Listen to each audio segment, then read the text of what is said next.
ನಮಸ್ಕಾರ. ಸಂಯುಕ್ತ Karnataka news at 7ಗೆ ಸ್ವಾಗತ. ನಾನು ಪ್ರಕಾಶ್ ಚಳಗೇರಿ. ನಮ್ಮ 5ಕ್ಕೆ 5 ಗ್ಯಾರಂಟಿಗಳು ಮತ್ತು ನಮ್ಮ ಸರ್ಕಾರದ ಅಭಿವೃದ್ಧಿ ಯೋಜನೆಗಳು ಎಲ್ಲ ಜಾತಿ ಎಲ್ಲ ಧರ್ಮದವರಿಗೂ ಸೇರಿವೆ.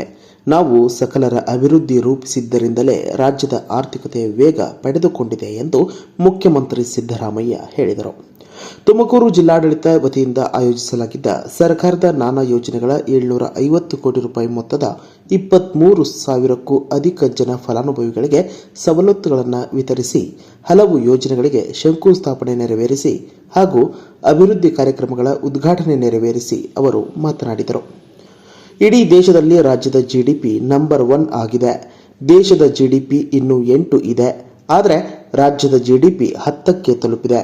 ವಿದೇಶಿ ಬಂಡವಾಳ ಆಕರ್ಷಣೆ ಮತ್ತು ಕೇಂದ್ರಕ್ಕೆ ತೆರಿಗೆ ಪಾವತಿಸುವುದರಲ್ಲಿ ಕರ್ನಾಟಕ 2ನೇ ಸ್ಥಾನದಲ್ಲಿದೆ.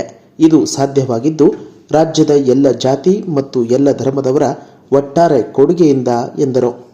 ದೇಶದ ಅಭಿವೃದ್ಧಿ ಅಂತಂದ್ರೆ, ದೇಶದ ಜಿಡಿಪಿ ಬೆಳವಣಿಗೆ ಆಗಿದೆ ಅಂತಂದ್ರೆ ರಾಜ್ಯಗಳ ಅಭಿವೃದ್ಧಿ ಆದಾಗ ಮಾತ್ರ ಸಾಧ್ಯ ಆಗ್ತದೆ.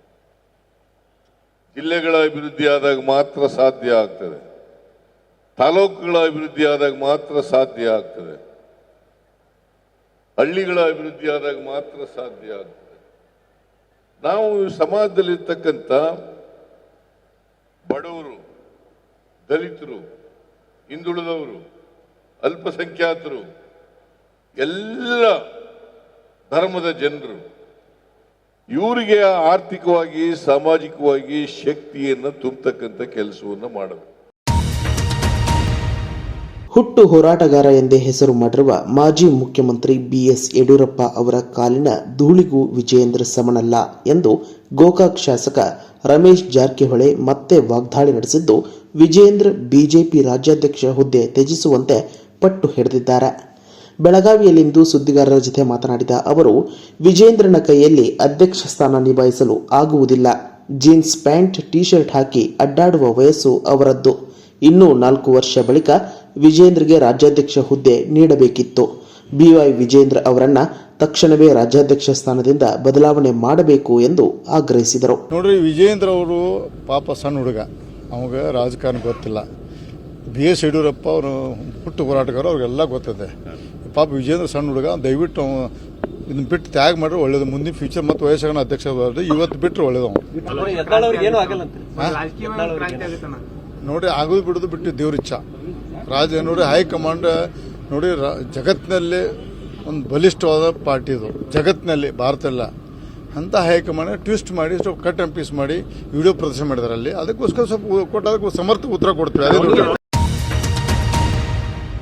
ಜಗಜ್ಯೋತಿ ಬಸವೇಶ್ವರರ ಬಗ್ಗೆ ಹಗುರವಾಗಿ ಮಾತನಾಡಿರುವ ಬಸನಗೌಡ ಪಾಟೀಲ್ ಯತ್ನಾಳ್ ಅವರನ್ನ ಹುಚ್ಚಾಸ್ಪತ್ರೆಗೆ ಸೇರಿಸಬೇಕು ಎಂದು ಮಾಜಿ ಸಚಿವ CM ಇಬ್ರಾಹಿಂ ವ್ಯಂಗ್ಯವಾಡಿದರು. ಹುಬ್ಬಳ್ಳಿಯಲ್ಲಿ ಸುದ್ದಿಗಾರರ ಜೊತೆ ಮಾತನಾಡಿದ ಅವರು, ಯತ್ನಾಳ್ ಮೊದಲು ಸಾಣೇಹಳ್ಳಿಗೆ ಹೋಗಿ ರಾಗಿ ಮುದ್ದೆ ತಿಂದು ಬಸವ ತತ್ವ ಕಲಿಯಲಿ. ಯತ್ನಾಳ್ ಅವರು ತಮ್ಮ ಮತ್ತು ವಿಜೇಂದ್ರ ಜಗಳದ ನಡುವೆ ಮುಸ್ಲಿಮರನ್ನ ಯಾಕೆ ತರುತ್ತಿದ್ದಾರೆ?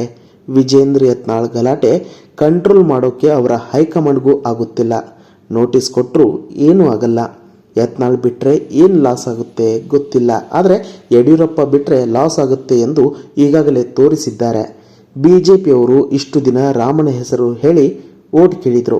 ಇಷ್ಟು ದಿನ ರಾಮ ಅಂದರು, ಇದೀಗ ಮುಸ್ಲಿಮರ ಹೆಸರಲ್ಲಿ ಓಟ್ ಕೇಳಿದ್ದಾರೆ. ಅವರಿಗೆ ಎಷ್ಟು ಗತಿಗೇಡು ಬಂದಿದೆ ಎಂದು ಕಿಡಿಕಾರಿದರು. ನಾನು ಯತ್ನಾಳ್ ಸಾಹೇಬರಿಗೆ ಇಷ್ಟೇ ಹೇಳ್ತಕ್ಕಂಥದ್ದು, ನಿಮ್ಮ ಜಗಳ ನೀವು ಬಗೆಹರಿಸ್ಕೊಳ್ರಿ, ಸಾಬ್ರಿಗೆ ಮಧ್ಯ ತರಬೇಡ್ರಿ.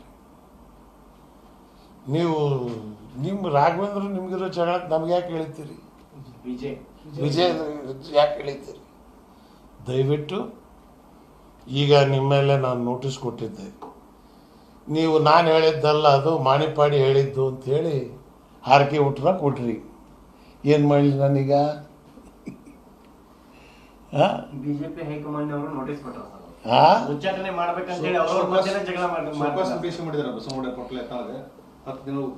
ಏನೂ ಆಗಲ್ಲ. ಅದು ಬಿಜೆಪಿಯವರಿಗೆ ಇದನ್ನು ಕಂಟ್ರೋಲ್ ಮಾಡಕ್ ಆಗ್ತಿಲ್ಲ, ತಪ್ಪಾಗಿದೆ.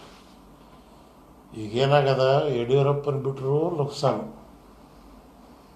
ಯಡಿಯೂರಪ್ಪನ ಮೇಲೆ ಎಲ್ಲ ಶಕ್ತಿ ಬಿಜೆಪಿಗೆ ಇದ್ದರೆ ವಾತಾವರಣ ಬೇರೆ ಆಗುತ್ತೆ.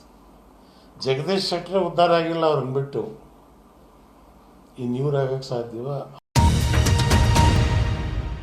ವಿಷಯಾಂತರ ಮಾಡುವುದರಲ್ಲಿ ಬಿಜೆಪಿಯವರೇ ನಿಸ್ಸೀಮರು ಎನ್ನುವುದು ಜಗತ್ತಿಗೆ ಗೊತ್ತಿರುವ ವಿಚಾರ.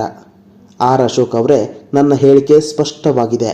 ನೀವು ಜೈ ಶ್ರೀರಾಮ್ ಎಂದು ಹೇಳುವುದರಿಂದ ನಿಮ್ಮ ಪಾಪಗಳು ತೊಳೆದು ಹೋಗುವುದಿಲ್ಲ ಎಂದು ಸಚಿವ ಪ್ರಿಯಾಂಕ್ ಖರ್ಗೆ ಹೇಳಿದ್ದಾರೆ. ಈ ಕುರಿತಂತೆ ವಿರೋಧ ಪಕ್ಷದ ನಾಯಕ ಆರ್ ಅಶೋಕ್ ವಿರುದ್ಧ ಎಕ್ಸ್ನಲ್ಲಿ ಆಕ್ರೋಶ ಹೊರಹಾಕಿರುವ ಅವರು, ನಮ್ಮದು ಬದುಕು ಕಟ್ಟುವ ರಾಜಕೀಯ, ಬಿಜೆಪಿಯವರದ್ದು ಭಾವನೆ ಪ್ರಚೋದಿಸುವ ರಾಜಕೀಯ, ನಮ್ಮದು ಮನೆಗಳಲ್ಲಿ ದೀಪ ಹಚ್ಚುವ ಯೋಜನೆಗಳು, ಬಿಜೆಪಿಯವರದ್ದು ಸಮಾಜದಲ್ಲಿ ಬೆಂಕಿ ಹಚ್ಚುವ ಸಂಚುಗಳು ಎಂದು ಕಿಡಿಕಾರಿದ್ದಾರೆ. ಪೊಲೀಸ್ ಬೊಲೆರೋ ಜೀಪ್ ಅಪಘಾತಕ್ಕೀಡಾಗಿ ಪ್ರೊಬೇಷನರಿ ಐಪಿಎಸ್ ಅಧಿಕಾರಿ ಹರ್ಷವರ್ಧನ್ ಸಾವನ್ನಪ್ಪಿರುವ ಘಟನೆ ಹಾಸನದಲ್ಲಿ ಭಾನುವಾರ ತಡರಾತ್ರಿ ನಡೆದಿದೆ. ಮಧ್ಯಪ್ರದೇಶದ ಜಬಲ್ಪುರ್ ಮೂಲದ ಕರ್ನಾಟಕದ ಸೇವೆಗೆ ಆಯ್ಕೆಯಾಗಿದ್ದ 2023ನೇ ಸಾಲಿನ ಐಪಿಎಸ್ ಅಧಿಕಾರಿ ಹರ್ಷವರ್ಧನ್ ನಿನ್ನೆಯಷ್ಟೇ ಮೈಸೂರಿನ ಪೊಲೀಸ್ ಅಕಾಡೆಮಿಯಲ್ಲಿ ಟ್ರೈನಿಂಗ್ ಮುಗಿಸಿದ್ದರು. ಪ್ರೊಬೇಷನರಿ ಐಪಿಎಸ್ ಅಧಿಕಾರಿಯಾಗಿ ಇವತ್ತು ಹಾಸನದಲ್ಲಿ ಕರ್ತವ್ಯಕ್ಕೆ ಹಾಜರಾಗಬೇಕಿತ್ತು. ಡಿವೈಎಸ್ಪಿಯಾಗಿ ಚಾರ್ಜ್ ತೆಗೆದುಕೊಳ್ಳಬೇಕಿತ್ತು. ಐಜಿಪಿ ಬೋರಲಿಂಗಯ್ಯ ರಿಪೋರ್ಟ್ ಮಾಡಿಕೊಂಡು ಹಾಸನಕ್ಕೆ ಜೀಪ್ನಲ್ಲಿ ಬರುತ್ತಿದ್ದರು. ಇನ್ನೇನು ಕೆಲವೇ ನಿಮಿಷಗಳಲ್ಲಿ ಹಾಸನ ತಲುಪಬೇಕು ಅನ್ನುವಷ್ಟರಲ್ಲೇ ಬೊಲೆರೋ ಜೀಪ್ ಟೈರ್ ಸ್ಫೋಟಗೊಂಡು ಪಲ್ಟಿಯಾಗಿದೆ. ಜೀಪ್ ನಜ್ಜುಗುಜ್ಜಾಗಿದ್ದು ಗಂಭೀರವಾಗಿ ಗಾಯಗೊಂಡ ಅವರನ್ನು ಹಾಸನದ ಖಾಸಗಿ ಆಸ್ಪತ್ರೆಗೆ ದಾಖಲು ಮಾಡಲಾಗಿತ್ತು. ಆದರೆ ಚಿಕಿತ್ಸೆ ಫಲಕಾರಿಯಾಗದೆ ಹರ್ಷವರ್ಧನ್ ಸಾವನ್ನಪ್ಪಿದ್ದಾರೆ. ಮನೆಯಲ್ಲಿ ಬಲೂನ್ ಜೊತೆಯಲ್ಲಿ ಆಟವಾಡುತ್ತಿದ್ದ ಬಾಲಕನೋರ್ವನ ಗಂಟಲಿಗೆ ಆಕಸ್ಮಿಕವಾಗಿ ಬಲೂನು ಸಿಲುಕಿ ಮೃತಪಟ್ಟ ಘಟನೆ ಉತ್ತರ ಕನ್ನಡ ಜಿಲ್ಲೆಯ ಹಳಿಯಾಲ ತಾಲೂಕಿನ ಜೋಗನಕೊಪ್ಪ ಗ್ರಾಮದಲ್ಲಿ ನಡೆದಿದೆ. 13 ವರ್ಷದ ನವೀನ್ ನಾರಾಯಣ ಬೆಳಗಾಂವ್ಕರ್ ಮೃತ ಬಾಲಕ. ಸರ್ಕಾರಿ ಹಿರಿಯ ಪ್ರಾಥಮಿಕ ಶಾಲೆಯಲ್ಲಿ 7ನೇ ತರಗತಿಯಲ್ಲಿ ವ್ಯಾಸಂಗ ಮಾಡುತ್ತಿದ್ದ. ಮನೆಯಲ್ಲಿ ಆಟವಾಡುತ್ತಿದ್ದ ಬಾಲಕ ಬಲೂನು ಊದಲು ಹೋಗಿದ್ದಾಗ ಬಾಯಿಯ ಒಳಗೆ ಜಾರಿ ಗಂಟಲಲ್ಲಿ ಸಿಲುಕಿಕೊಂಡಿದೆ. ಇದರಿಂದ ಬಾಲಕನ ಉಸಿರುಗಟ್ಟಲಾರಂಭಿಸಿದೆ. ತಕ್ಷಣ ಬಾಲಕನ ಹಳಿಯಾಳದ ತಾಲೂಕು ಆಸ್ಪತ್ರೆಗೆ ಕರೆದೊಯ್ದರೂ ಆಸ್ಪತ್ರೆಗೆ ತಲುಪುವ ಮುನ್ನವೇ ಆತ ಕೊನೆ ಉಸಿರೆಳೆದಿದ್ದಾನೆ. ಇನ್ನಷ್ಟು ಬರವಣಿಗೆಗಳು, ವಿಶೇಷ ಲೇಖನಗಳು ನಿಮಗಾಗಿ ಕಾಯ್ತಾ ಇರ್ತವೆ. ಓದ್ತಿರಲ್ವಾ?